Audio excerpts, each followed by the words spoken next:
ओम भूर्भुवः स्वः तत्सवितुर्वरेण्यं भर्गो देवस्य धीमहि धियो यो नः प्रचोदयात्। ओम शांति शांति शांति। नमस्कार मेरे प्यारे दोस्तों, ये 15वां वीडियो है भगवान श्री राम नाम है ऋषि से बातचीत का। ये वीडियो शुरू होता है 167वीं बातचीत से। एक मनुष्य मन एकाग्र न कर पाने के कारण चिंतित था। महर्षि, क्या अभी भी वह एक नहीं है? वह सदैव एकाग्र ही रहता है। नानात्व तुम्हारी कल्पना में है, एकात्मकता को प्राप्त करना नहीं होता है। 168वीं बातचीत। श्री भगवान से यह कहा गया कि जिसने आत्म पद की प्राप्ति कर ली है उसे भोजनादि की आवश्यकता नहीं होती। महर्षि, तुम स्वयं की अवस्था के अनुसार ही समझते हो। 169वीं बातचीत। मन पर नियंत्रण कैसे करें? भक्त, मन पर नियंत्रण कैसे करें? महर्षि, मन को दृढ़ता से पकड़ लो। भक्त, कैसे?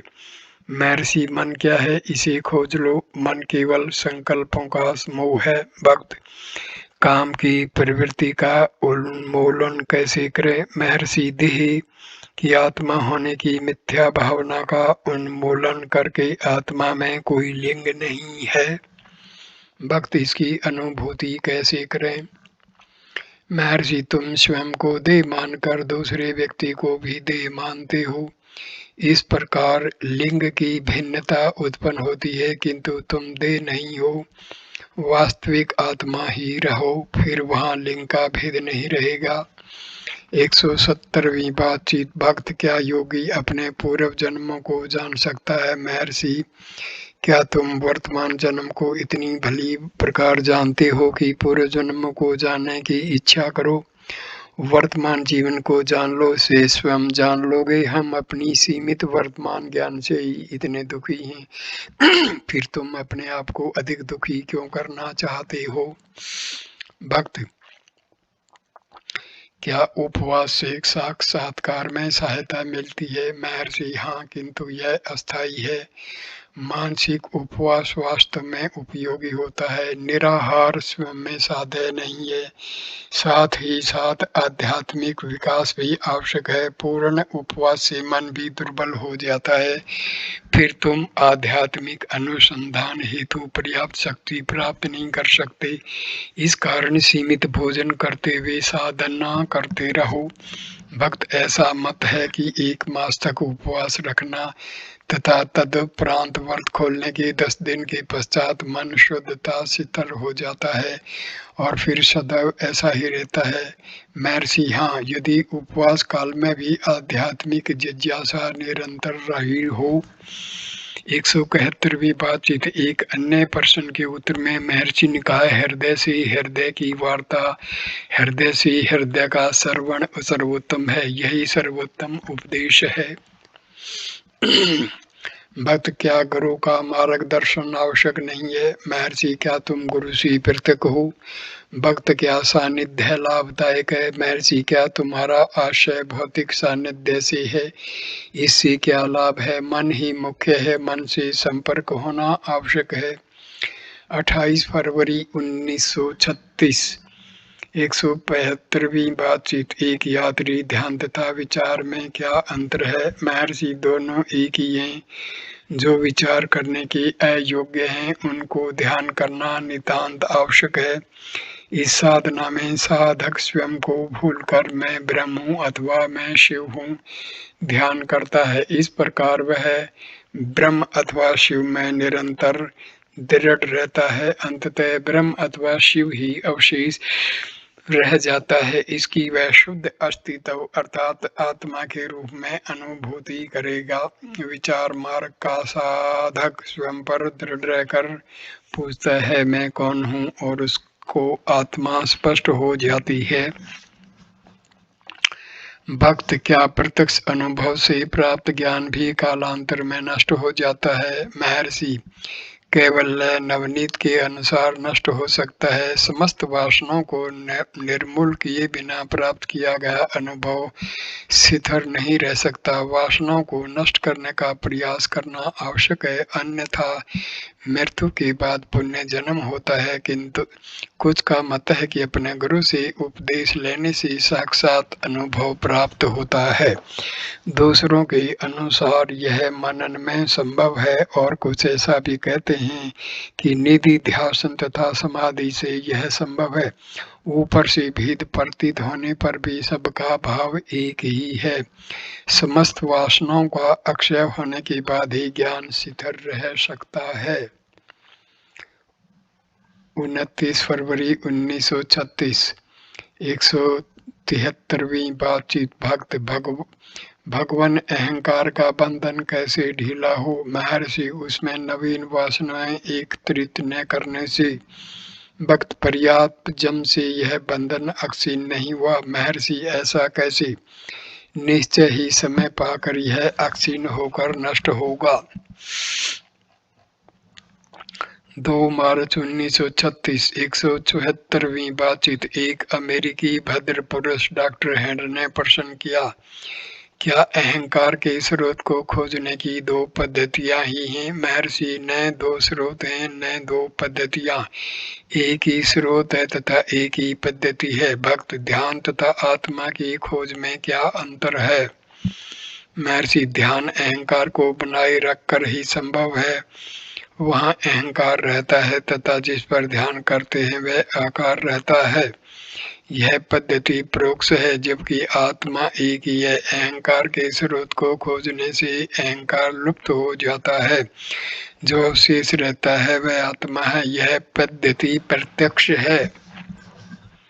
भक्त, तब मुझे क्या करना चाहिए? महर्षि, आत्मा में दृढ़ रहना चाहिए। भक्त, किस प्रकार? महर्षि, अब भी तुम आत्मा हो, किंतु तुम इस चेतना अथवा अहंकार का संवित आत्मा के साथ तादात्म्य कर रहे हो। यह मिथ्या तादात्म्य अज्ञान के कारण है। अहंकार के साथ ही अविद्या लुप्त हो जाती है। उसे समाप्त करने के लिए केवल अहंकार का नाश करना है। साक्षात्कार पहले से ही है। साक्षात्कार की प्राप्ति के लिए कोई प्रयास आवश्यक नहीं है, क्योंकि वह न तो बाहर है न कोई नवीन वस्तु ही है। वह सदैव तथा सर्वत्र है, यहाँ और अभी भी। 3 मार्च 1936 175वीं बातचीत। श्री सुब्बाराव ने जिज्ञासा की विशिष्ट अद्वैतियों के मत से परमात्मा के साक्षात्कार से पूर्व आत्म साक्षात्कार आवश्यक है।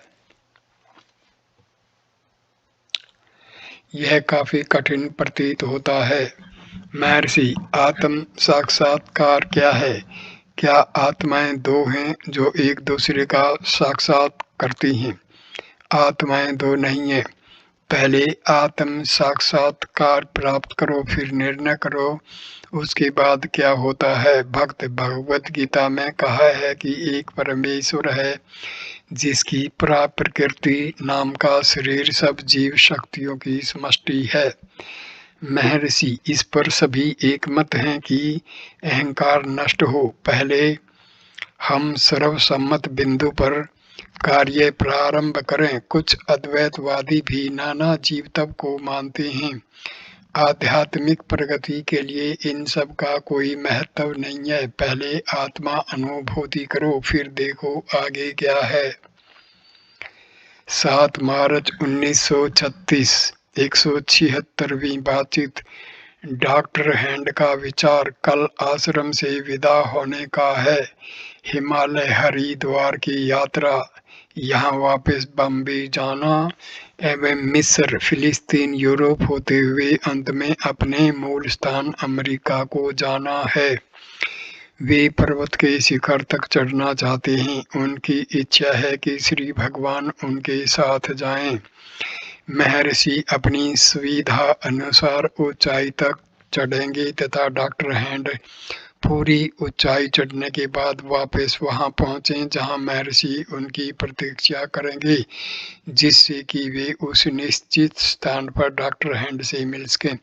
महर्षि ने मुस्कुराते हुए उनसे पूछा कि क्या उन्होंने डॉक्टर बीसली के अनुभव के बारे में सुना है।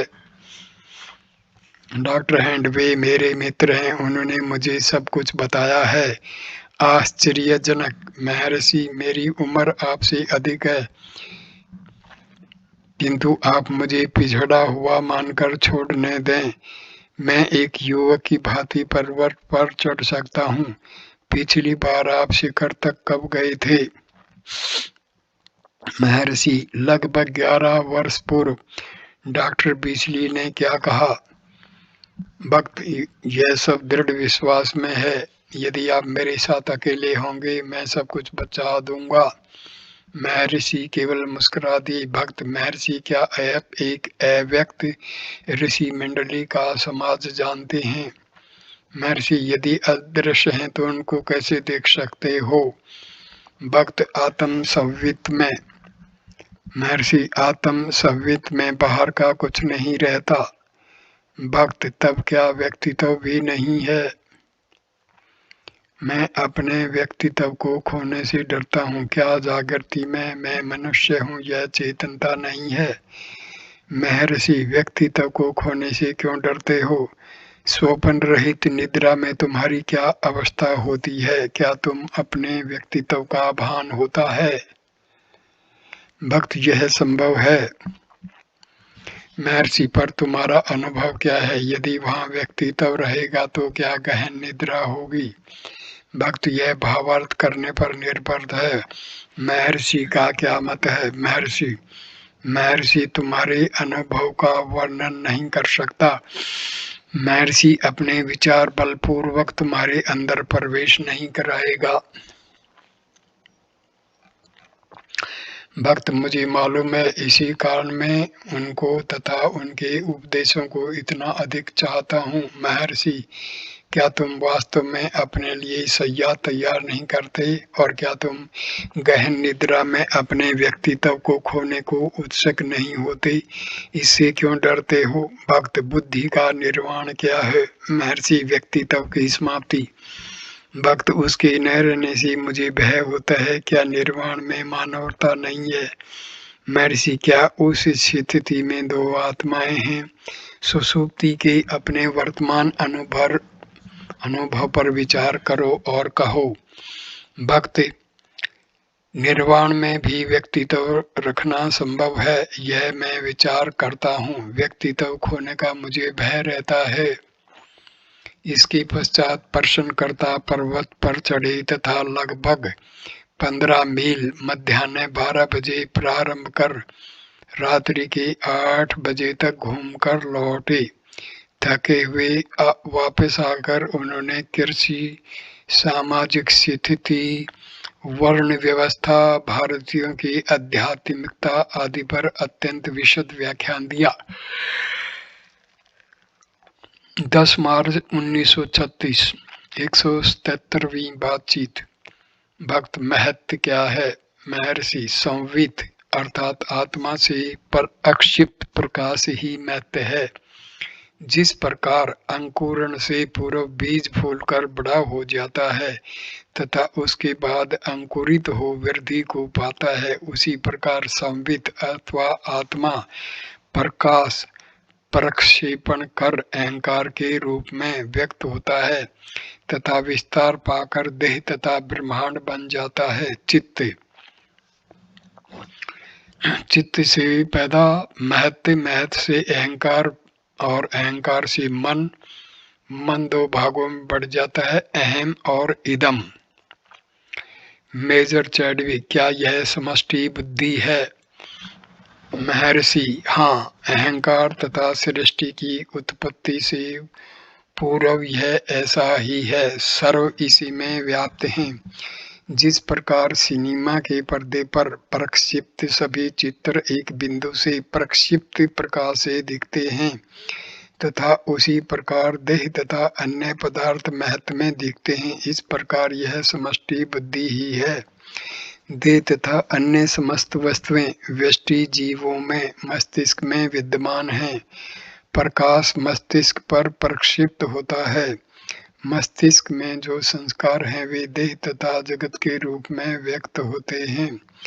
क्योंकि अहंकार सीमित से तादात्म्य में कर लेता है, देह को पृथक एवं पदार्थ को पृथक माना जाता है। एक बंद कमरे में सैया पर लेटे बंद नेत्रों से तुम स्वप्न में लंदन देखते हो, वहां की भीड़ देखते हो तथा अपने को उसके बीच देखते हो। स्वप्न में एक विशिष्ट देह को स्वयं मान लेते हो।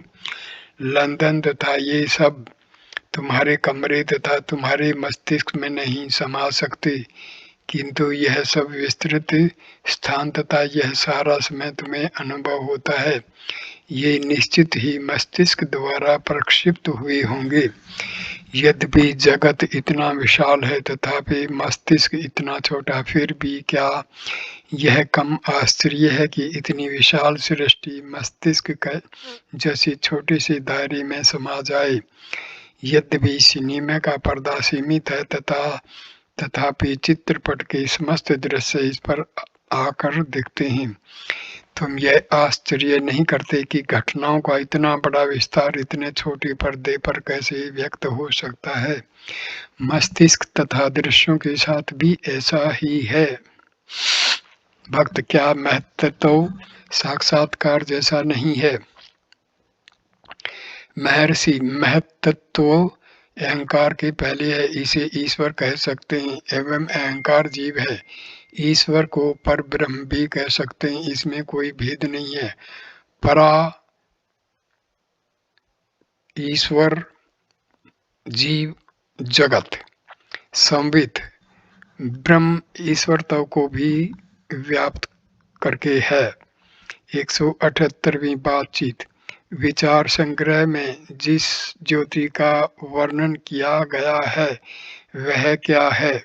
इसे आत्म ज्योति कहा गया है तथा इसके पीछे जो सत्य है उसे अनुभव करने का निर्देश किया गया है।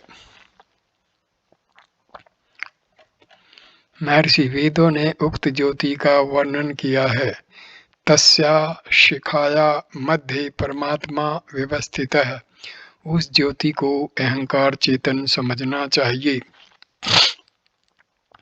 11 मार्च 1936। 169वीं बातचीत। श्री फ्राइडमैन ने स्वामी रामदास से कोई प्रश्न किया था, जिसके उत्तर में उन्होंने कहा कि उनके और अधिक जन्म नहीं होंगे।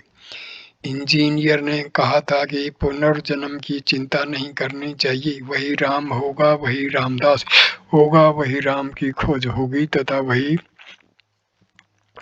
साक्षात्कार का आनंद होगा। फिर इस रामलीला की पुनरावृत्ति में क्या आपत्ति हो सकती है?